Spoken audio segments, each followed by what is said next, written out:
এবার রাজধানীতে আওয়ামী লীগের ঝটিকা মিছিল, গ্রেপ্তার অন্তত 29 জন। আরো বিস্তারিত জানিয়ে দিব। এদিকে দলগুলোর তীব্র বিরোধে চ্যালেঞ্জ দেখছে সরকার। এবার জাতীয় নির্বাচনের আগে গণভোট চায় শিবির। এদিকে নির্বাচনের আগে গণভোট কোনোভাবেই মানবে না বিএনপি, বললেন মির্জা ফখরুল। আরো জানিয়ে দিব, এবার জুলাই সনদ ও গণভোট ইস্যুতে যে সতর্ক বার্তা দিলেন মির্জা গালিব। এদিকে জাতীয় ঐকমত্য কমিশনের মেয়াদ শেষ আজ। এবার জামায়াতের সঙ্গে কমনওয়েলথ প্রতিনিধি দলের বৈঠক। এবং সর্বশেষে জানিয়ে দিব, এদিকে আওয়ামী লীগ ছাড়া নির্বাচনে গঠিত সরকারের অধীনে দেশে ফিরবেন না শেখ হাসিনা। শুনছিলেন সংবাদ শিরোনাম, এখন বিস্তারিত। তবে তার আগে অনুরোধ থাকবে, এই ভিডিওতে একটি লাইক দিন এবং কমেন্টস করে জানিয়ে দিন আপনি কোন জেলা থেকে বা কোথায় থেকে আমাদের সাথে যুক্ত রয়েছেন, এবং সংবাদের সর্বশেষ গুরুত্বপূর্ণ আপডেট পেতে চ্যানেলটি সাবস্ক্রাইব করে আমাদের সঙ্গে থাকুন। এবার রাজধানীতে আওয়ামী লীগের ঝটিকা মিছিল, গ্রেপ্তার অন্তত 29 জন। রাজধানীতে ঝটিকা মিছিল থেকে কার্যক্রম নিষিদ্ধ আওয়ামী লীগ ও এর সহযোগী সংগঠনের 29 জনকে গ্রেপ্তার করেছে পুলিশ। শুক্রবার ঢাকা মেট্রোপলিটন পুলিশের এক বিজ্ঞপ্তিতে এ তথ্য জানানো হয়েছে। এর আগে বৃহস্পতিবার রাজধানীর বিভিন্ন এলাকা থেকে আওয়ামী লীগ ও এর সহযোগী সংগঠনের ওই 29 জনকে গ্রেপ্তার করা হয়। তবে তাৎক্ষণিকভাবে গ্রেপ্তারকৃতদের নাম পরিচয় জানায়নি পুলিশ। ডিএমপি জানায়, বৃহস্পতিবার রাজধানীর বিভিন্ন স্থান থেকে কার্যক্রম নিষিদ্ধ আওয়ামী লীগ ও সহযোগী সংগঠনের ঝটিকা মিছিল থেকে 29 জনকে গ্রেপ্তার করেছে ডিএমপি। এ ঘটনায় গ্রেপ্তারদের বিরুদ্ধে পরবর্তী আইনি কার্যক্রম প্রক্রিয়াধীন রয়েছে। এদিকে দলগুলোর তীব্র বিরোধে চ্যালেঞ্জ দেখছে সরকার। জুলাই জাতীয় সনদ 2025 বাস্তবায়নের পদ্ধতি নিয়ে ঐকমত্য কমিশনের দাখিলকৃত সুপারিশ, বিশেষ করে গণভোটের সময় নিয়ে রাজনৈতিক দলগুলোর মধ্যে চলমান বিরোধ নিয়ে আলোচনা করেছে অন্তর্বর্তী সরকারের উপদেষ্টা পরিষদ। বৃহস্পতিবার রাজধানীর তেজগাঁওয়ে প্রধান উপদেষ্টা প্রফেসর মোহাম্মদ ইউনূসের সভাপতিত্বে তার কার্যালয়ে অনুষ্ঠিত উপদেষ্টা পরিষদের বৈঠকে দলগুলোর এই তীব্র বিরোধকে হতাশাব্যঞ্জক হিসেবে উল্লেখ করে বলা হয়েছে, এই তীব্র বিরোধের মধ্যে সমঝোতা দলিল পাশ করা সরকারের সামনে দুরূহ একটা চ্যালেঞ্জ এনে দিয়েছে। পরে রাজধানীর ফরেন সার্ভিস একাডেমিতে সংবাদ ব্রিফিংয়ে উপদেষ্টা পরিষদের বৈঠকে দলগুলোর অনৈক্য নিয়ে আলোচনা সহ বিভিন্ন বিষয় তুলে ধরেন আইন উপদেষ্টা অধ্যাপক আসিফ নজরুল। তিনি বলেন, গণভোট কবে হবে তা নিয়ে রাজনৈতিক দলগুলোর মধ্যে বিরোধ তীব্রতম পর্যায়ে পৌঁছে গেছে। গণভোট কখন হবে এবং ঐকমত্য কমিশনের সুপারিশ বাস্তবায়নের বিষয়ে সিদ্ধান্ত নেবেন প্রধান উপদেষ্টা। দ্রুতই সিদ্ধান্ত নেওয়া হবে। প্রধান উপদেষ্টার নেতৃত্বে আমরা থাকব। সিদ্ধান্ত এটা কোনো পার্টিকুলার কেউ নেবেন না, এটা আপনারা নিশ্চিত থাকেন। আমরা যে সিদ্ধান্ত নেব আমরা খুব দৃঢ় থাকব। গণভোট নিয়ে বিএনপি ও জামায়াতের পাল্টাপাল্টি অবস্থানের মধ্যে তিনি কথা বললেন। এবার জাতীয় নির্বাচনের আগে গণভোট চায় শিবির। জুলাই সনদের উপর গণভোট জাতীয় নির্বাচনের আগে হওয়া যুক্তিযুক্ত বলে মন্তব্য করেছেন বাংলাদেশ ইসলামী ছাত্র শিবিরের কেন্দ্রীয় সভাপতি জাহিদুল ইসলাম। বৃহস্পতিবার দুপুরে ইসলামী বিশ্ববিদ্যালয়ের 2024-25 শিক্ষাবর্ষের শিক্ষার্থীদের নিয়ে শাখা ছাত্র শিবির আয়োজিত নবীনবরণ অনুষ্ঠান শেষে সাংবাদিকদের প্রশ্নের জবাবে তিনি এই মন্তব্য করেন। জাহিদুল ইসলাম বলেন, জুলাই সনদ আমাদের সবার প্রত্যাশা ছিল। এটি বাংলাদেশের জন্য নতুন ইতিহাস ও নতুন মাইলফলক।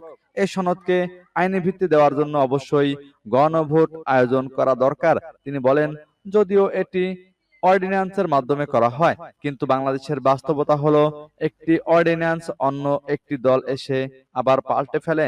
এজন্য গণভোট হলে জুলাই সনদ আইনি ভিত্তি ও সার্বজনীন গ্রহণযোগ্যতা পাবে, সেটি অর্ডিন্যান্সের মাধ্যমে অতটা পাবে না। এজন্য আমরা গণভোটের পক্ষে, কারণ দেশের সাধারণ মানুষ থেকে শুরু করে সবাই সেটাই প্রত্যাশা করছে। শিবির সভাপতি বলেন, দেশের ইতিহাসে শিক্ষার্থী ও ক্যাম্পাসগুলোর বিশেষ ভূমিকা রয়েছে। জুলাই আগস্ট হঠাৎ ঘটে যাওয়া কোনো ঘটনা বা আন্দোলন ছিল না, এটি ছিল পুরো প্রজন্মের চিন্তার জাগরণ। বিগত ফ্যাসিস্ট আমলের ফ্যাসিবাদী আচরণ নতুন করে মানুষ আর দেখতে চায় না। এখন মানুষ গঠনমূলক কাজ চায়। আগের মতো কাদা ছড়াছড়ি, নোংরামি বা নেতিবাচক রাজনৈতিক সংস্কৃতি দেখতে চায় না। এদিকে নির্বাচনের আগে গণভোট কোনোভাবেই মানবে না বিএনপি, বললেন মির্জা ফখরুল। নির্বাচন অনুষ্ঠানের আগে জাতীয় ঐকমত্য কমিশন প্রস্তাবিত গণভোট কোনোভাবেই বাংলাদেশ জাতীয়তাবাদী দল মেনে নেবে না বলে সাফ জানিয়ে দিয়েছেন দলটির মহাসচিব মির্জা ফখরুল ইসলাম আলমগীর। বৃহস্পতিবার দুপুরে রাজধানীর গুলশানে বিএনপি চেয়ারপারসনের কার্যালয়ে সংবাদ সম্মেলনে লিখিত বক্তব্যে এ কথা বলেন তিনি। নির্বাচনের আগে গণভোটের বিরোধিতা করে মির্জা ফখরুল বলেন, এই পরিষদ যদি 270 দিনের মধ্যে কাজ শেষ না করে তাহলে সংস্কার বিল স্বয়ংক্রিয়ভাবে সংবিধানে যুক্ত হবে। এমন ধারণা হাস্যকর ও গণতান্ত্রিক রীতির পরিপন্থী। আগামী ফেব্রুয়ারিতে নির্বাচন অনুষ্ঠানের প্রেক্ষিতে বিএনপি প্রস্তাব করেছে, নির্বাচনের দিনই গণভোট আয়োজন করা হোক। নির্বাচন ও গণভোট একসঙ্গে হলে সময়, ব্যয় ও নিরাপত্তা ব্যবস্থাপনার দিক থেকে তা যুক্তিযুক্ত। সনদের সুপারিশমালার আপত্তি নিয়ে প্রয়োজনে প্রধান উপদেষ্টার কাছে যাবেন বিএনপি। এবার জুলাই সনদ ও গণভোট ইস্যুতে যে সতর্ক বার্তা দিলেন মির্জা গালিব। ছাত্র শিবিরের ঢাকা বিশ্ববিদ্যালয় শাখার সাবেক সভাপতি ও যুক্তরাষ্ট্রের হার্ভার্ড বিশ্ববিদ্যালয়ের সহকারী অধ্যাপক ডক্টর মির্জা গালিব বলেছেন, জুলাই সনদের বাস্তবায়ন এখন সময়ের দাবি। সেই সঙ্গে এটি বাস্তবায়ন না হলে দেশ শেখ হাসিনার আমলের পুরনো রাজনৈতিক ব্যবস্থায় ফেরত যাবে বলেও সতর্কবার্তা দিয়েছেন তিনি। শুক্রবার নিজের ভেরিফাইড ফেসবুক আইডিতে দেওয়া এক পোস্টে মির্জা গালিব এ সতর্ক বার্তা দেন। তিনি বলেন, জুলাই সনদের বাস্তবায়ন আমাদের লাগবেই।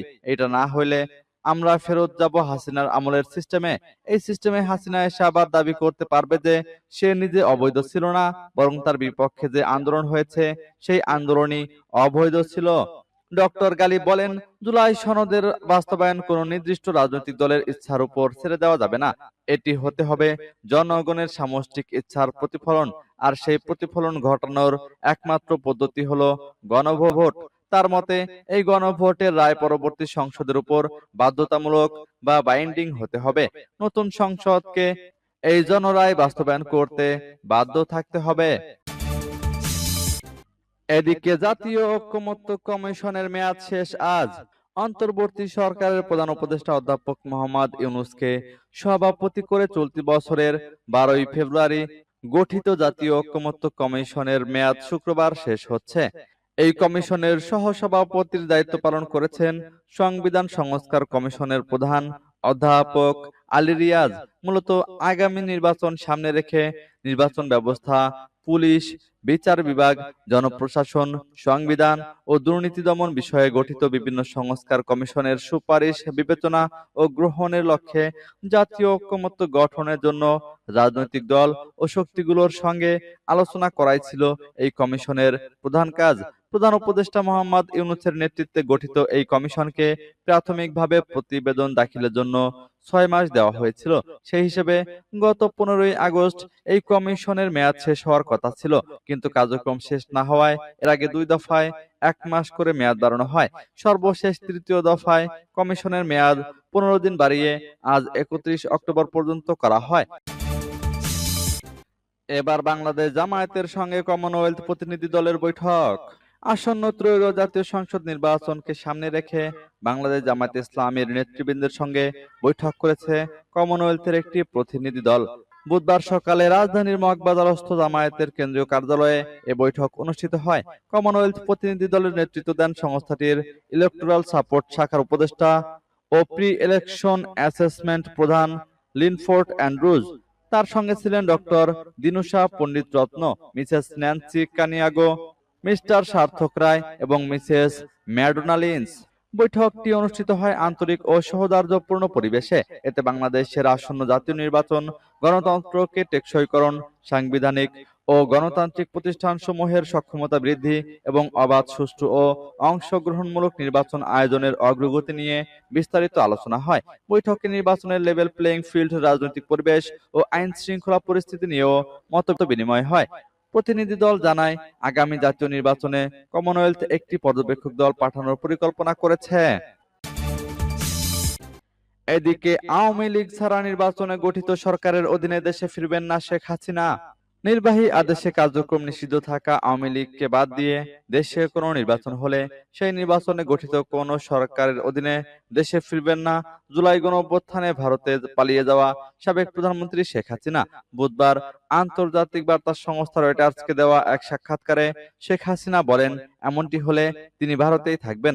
ছাত্র জনতার অভ্যুত্থানে 2024 সালের 5ই আগস্ট ক্ষমতাচ্যুত হওয়ার পর পালিয়ে দেশটিতে আশ্রয় নেন তিনি। ক্ষমতাচ্যুতির পর এটি গণমাধ্যমে ৭৮ বছর বয়সী শেখ হাসিনার প্রথম সাক্ষাৎকার।